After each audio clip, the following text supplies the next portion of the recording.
ही अगर सीधी उंगली से नहीं निकला तो उंगली टेढ़ी करनी पडती है।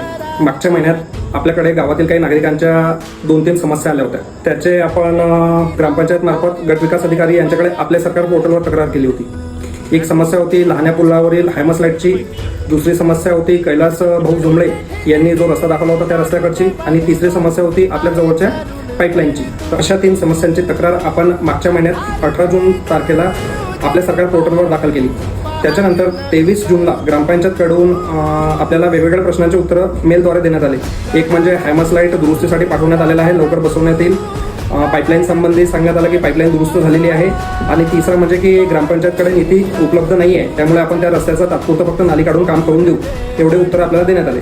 मग आपल्याला माहिती आहे घी अगर सीधी उंगली से नहीं निकला तो उंगली टेढ़ी करनी पडती है। मग ग्रामपंचायतच्या अशा उत्तरांचे आपण अपील म्हणून CEO ऑफिस बुलढाणा यांना पाठवून दिली।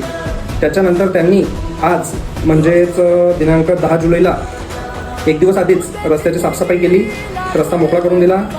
9 जुलैलाच पूर्ण पाईपलाईन खोदून पाईपलाईन दुरुस्त करून दिली आणि 9 तारीखलाच हायमस लाईट ताबडतोब बसवून देण्यात आले। आज हायमस लाईट सुरू झालेल्या आहेत। कृपया हायमस लाईट सुरू झाले की नाही आपण कमेंटमध्ये कळवावे। माझे गावातील सुजाण नागरिकांना एक विनंती आहे की जर ग्रामपंचायत आपली समस्या सोडवत नसेल तर आपण आपल्या सरकार पोर्टलवर तक्रार दाखल करावी।